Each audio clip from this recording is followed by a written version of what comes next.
ಕುಂಭ ರಾಶಿಯವರೇ, ದಯವಿಟ್ಟು ಒಂದೇ ಕ್ಷಣವೂ ಈ ವಿಡಿಯೋವನ್ನು ಸ್ಕಿಪ್ ಮಾಡಬೇಡಿ.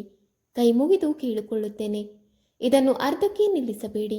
ಏಕೆಂದರೆ ಇದು ಸಾಮಾನ್ಯ ಜ್ಯೋತಿಷ್ಯದ ಮಾತಲ್ಲ. ಇದು ಕುಂಭ ರಾಶಿಯವರ ಜೀವನದಲ್ಲಿ ಸಂಭವಿಸಲಿರುವ ಭಾರೀ ತಿರುವಿನ ಪೂರ್ವ ಸೂಚನೆ.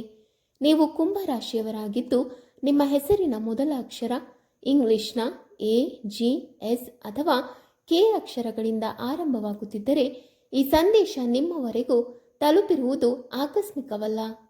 ಮುಂದಿನ 72 ಗಂಟೆಗಳಲ್ಲಿ ನಿಮ್ಮ ಜೀವನದಲ್ಲಿ ಅಚ್ಚರಿಯ ರೀತಿಯಲ್ಲಿ ಒಂದು ಬಾಗಿಲು ತೆರೆದುಕೊಳ್ಳಬಹುದು. ನೀವು ಬಹುಕಾಲದಿಂದ ಕಾಯುತ್ತಿದ್ದ ಅವಕಾಶ, ಹಣಕಾಸು ಸಂಬಂಧಿತ ವಿಷಯದಲ್ಲಿ ದೊಡ್ಡ ಬದಲಾವಣೆ ಕಾಣಿಸಿಕೊಳ್ಳಬಹುದು. ಆದರೆ ಅದೇ ಸಮಯದಲ್ಲಿ ನಿಮ್ಮ ಸಹನೆ, ನಂಬಿಕೆ ಮತ್ತು ವಿವೇಕವನ್ನು ಪರೀಕ್ಷಿಸುವಂತಹ ಪರಿಸ್ಥಿತಿಯು ಎದುರಾಗುವ ಸಾಧ್ಯತೆ ಇದೆ. ಇದು ಭಯಪಡುವ ಸಮಯವಲ್ಲ, ಆದರೆ ಎಚ್ಚರಿಕೆಯಿಂದಿರಬೇಕಾದ ಸಮಯ. ನೀವು ಈಗ ತೆಗೆದುಕೊಳ್ಳುವ ಒಂದು ನಿರ್ಧಾರ, ಮಾತನಾಡುವ ಒಂದು ಮಾತು, ನಂಬುವ ಒಂದು ವ್ಯಕ್ತಿ, ಇವೆಲ್ಲವೂ ನಿಮ್ಮ ಮುಂದಿನ ದಿನಗಳ ದಿಕ್ಕನ್ನು ನಿರ್ಧರಿಸಲಿದೆ. ಆದ್ದರಿಂದ ಆತುರವಿಲ್ಲದೆ ಮನಸ್ಸನ್ನು ಶಾಂತವಾಗಿಟ್ಟುಕೊಂಡು ಯಾರ ಒತ್ತಡಕ್ಕೂ ಒಳಗಾಗದೆ ನಿಮ್ಮ ಅಂತರಾತ್ಮದ ಧ್ವನಿಯನ್ನು ಗಮನದಿಂದ ಕೇಳಿ. ಕುಂಭರಾಶಿಯವರೇ, ಇದು ನಿಮ್ಮ ಸಾಮಾನ್ಯ ಸಮಯವಲ್ಲ. ಇದು ನಿಮ್ಮ ಜೀವನ ಹೊಸ ಹಾದಿಗೆ ತಿರುಗುವ, ವಿಧಿಯೇ ನಿಮ್ಮನ್ನು ಪರೀಕ್ಷಿಸಿ ಏರಿಸುವ ಮಹತ್ವದ ಕ್ಷಣ. 2026ರ ಈ ಸಂಧಿ ಕಾಲದಲ್ಲಿ ಗ್ರಹಗತಿಗಳು ಕುಂಭ ರಾಶಿಯ ಅವಚೇತನ ಮನಸ್ಸು ಮತ್ತು ಕರ್ಮ ಕ್ಷೇತ್ರದ ಮೇಲೆ ಪ್ರಭಾವ ಬೀರುತ್ತಿವೆ. ಏನೋ ಒಂದರಲ್ಲಿ ಅಡಕವಾಗಿ ಹೋಗಿದ್ದೇನೆ ಎಂಬ ಭಾವನೆ ನಿಮಗಾಗುತ್ತಿದೆಯೇ? ಎಷ್ಟೇ ಬುದ್ಧಿವಂತಿಕೆಯೊಂದಿಗೆ ನಿರ್ಧಾರ ತೆಗೆದುಕೊಂಡರೂ ಫಲ ಸಿಗುತ್ತಿಲ್ಲವೆಂದು ಅನಿಸುತ್ತಿದೆಯೇ? ಇದಕ್ಕೆ ಕಾರಣ ನಿಮ್ಮ ಮೇಲೆ ನಡೆಯುತ್ತಿರುವ ಶಕ್ತಿಯ ಮರುಸಂಯೋಜನೆ.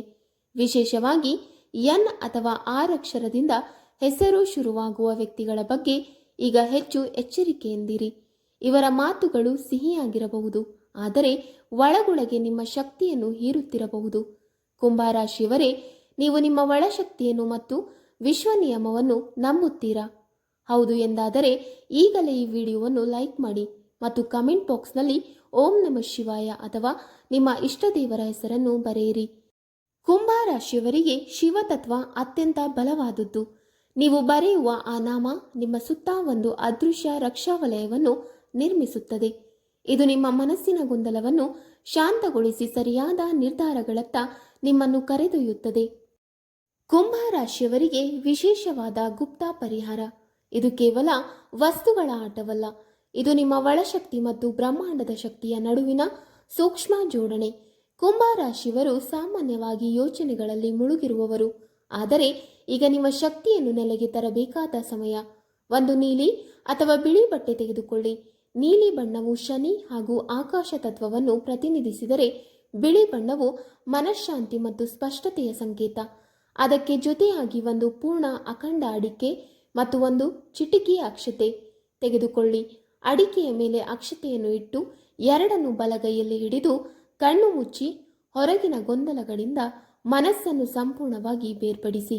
ಈಗ ನಿಮ್ಮ ಜೀವನದಲ್ಲಿ ಅಸ್ತವ್ಯಸ್ತವಾಗಿರುವ ವಿಷಯ, ಹಣ, ಕೆಲಸ, ಸಂಬಂಧ ಅಥವಾ ನಿರ್ಧಾರ ಯಾವುದೇ ಆಗಿರಲಿ, ಅದನ್ನು ಸ್ಪಷ್ಟವಾಗಿ ಮನಸ್ಸಿನಲ್ಲಿ ನೆನೆಸಿ ಆಳವಾದ ಉಸಿರಾಟದೊಂದಿಗೆ 11 ಬಾರಿ ನಿಧಾನವಾಗಿ ಮತ್ತು ನಂಬಿಕೆಯಿಂದ ಈ ವಾಕ್ಯವನ್ನು ಹೇಳಿ. ನನ್ನ ಮಾರ್ಗ ಸ್ಪಷ್ಟವಾಗಲಿ, ನನ್ನ ಶಕ್ತಿ ನನ್ನ ಜೊತೆಯಲ್ಲಿರಲಿ. ಈ ಕ್ಷಣದಲ್ಲಿ ನೀವು ಹೇಳುತ್ತಿರುವುದು ಕೇವಲ ಪರಿಹಾರವಲ್ಲ, ನೀವು ನಿಮ್ಮ ಆತ್ಮಕ್ಕೆ ದಿಕ್ಕು ನೀಡುತ್ತಿದ್ದೀರಿ. ಈ ವಿಧಾನವನ್ನು ಶಾಂತ ಮನಸ್ಸಿನಿಂದ ಮಾಡಿದರೆ ಕೆಲವೇ ದಿನಗಳಲ್ಲಿ ನಿಮ್ಮ ಯೋಚನೆಗಳು ಸ್ಪಷ್ಟವಾಗುತ್ತವೆ, ಅಡೆತಡೆಗಳು ಕರಗತೊಡಗುತ್ತವೆ ಮತ್ತು ಕುಂಭ ರಾಶಿಯವರಾದ ನಿಮ್ಮ ಸಹಜ ಶಕ್ತಿ ಮತ್ತೆ ನಿಮ್ಮ ಪರವಾಗಿ ಕೆಲಸ ಮಾಡಲು ಆರಂಭಿಸುತ್ತದೆ. ಕುಂಭ ರಾಶಿಯವರೇ, ಈ ಅಡಿಕೆ ಮತ್ತು ಅಕ್ಷತೆಯನ್ನು ಅದೇ ಬಟ್ಟೆಯಲ್ಲಿ ಮಡಚಿ ನಿಮ್ಮ ಮನೆಯ ತಿಜೋರಿ ಅಥವಾ ಕೆಲಸದ ದಾಖಲೆ ಇಡುವ ಜಾಗದಲ್ಲಿ ಇಡಿ. ಇದನ್ನು ಶನಿವಾರ ಅಥವಾ ಸೋಮವಾರ ಬೆಳಿಗ್ಗೆ ಮಾಡುವುದು ಅತ್ಯಂತ ಶ್ರೇಷ್ಠ. ಈ ಕ್ರಮದಿಂದ ನಿಮ್ಮ ಮನಸ್ಸಿನ ಮೇಲೆ ಇದ್ದ ಒತ್ತಡ ಕಡಿಮೆಯಾಗುತ್ತದೆ, ಗೊಂದಲಗಳು ಸ್ಪಷ್ಟತೆಯಾಗಿ ಮಾರ್ಪಡುತ್ತವೆ. 5ರಿಂದ 7 ದಿನಗಳಲ್ಲಿ ನೀವು ಒಂದು ವಿಷಯ ಗಮನಿಸುತ್ತೀರಿ. ನೀವು ಇನ್ನೂ ಅತಿಯಾಗಿ ಎಲ್ಲರ ಮಾತಿಗೆ ಒಳಗಾಗುವುದಿಲ್ಲ, ನಿಮ್ಮ ಒಳಧ್ವನಿ ಬಲವಾಗುತ್ತದೆ. 2026 ಕುಂಭ ರಾಶಿಯವರಿಗೆ ಮರುಜನ್ಮದ ವರ್ಷ. ಜನವರಿಯಿಂದ ಮಾರ್ಚ್ ತನಕ ಗೊಂದಲ, ನಿರ್ಧಾರ ವಿಳಂಬ ಇರಬಹುದು. ಆದರೆ ಏಪ್ರಿಲ್ ನಂತರ ಶನಿ ಗ್ರಹದ ಅನುಕೂಲದ ದೃಷ್ಟಿಯಿಂದ ನಿಮ್ಮ ಜೀವನಕ್ಕೆ ಸ್ಥಿರತೆ ಬರುತ್ತದೆ. ಹೊಸ ಕೆಲಸ, ಹೊಸ ಮಾರ್ಗ ಅಥವಾ ಹೊಸ ಸ್ಥಳದ ಅವಕಾಶ ಬರುತ್ತದೆ. ಆದರೆ ಎಚ್ಚರಿಕೆ, ಎ, ಜಿ, ಎಸ್ ಅಥವಾ ಕೆ ಅಕ್ಷರದವರೊಂದಿಗೆ ಹಣ ಮತ್ತು ಭಾವನಾತ್ಮಕ ವಿಷಯಗಳಲ್ಲಿ ಮಿತಿಯೇ ಮಂತ್ರ. ನಿಮ್ಮ ಶಕ್ತಿಯನ್ನು ಎಲ್ಲರಿಗೂ ಕೊಡುವ ಅವಶ್ಯಕತೆ ಇಲ್ಲ. ಸರಿಯಾದ ಸಮಯ ಬಂದಿದೆ. ಈ ಮಾಹಿತಿಯು ಉಪಯುಕ್ತವೆನಿಸಿದರೆ ಕುಟುಂಬದವರ ಜೊತೆ ಹಂಚಿಕೊಳ್ಳಿ. ವೀಕ್ಷಕರೇ, ನಿಮಗೆ ಈ ಮಾಹಿತಿ ಇಷ್ಟವಾದಲ್ಲಿ ವಿಡಿಯೋಗೆ ಲೈಕ್ ಮಾಡಿ, ಶೇರ್ ಮಾಡಿ ಹಾಗೂ ಕಮೆಂಟ್ ಮಾಡಿ. ಇಂತಹ ಮುಂದಿನ ವಿಡಿಯೋಸ್ಗಳಿಗಾಗಿ ನಮ್ಮ ಚಾನಲನ್ನು ಸಬ್ಸ್ಕ್ರೈಬ್ ಮಾಡಿ. ಧನ್ಯವಾದಗಳು.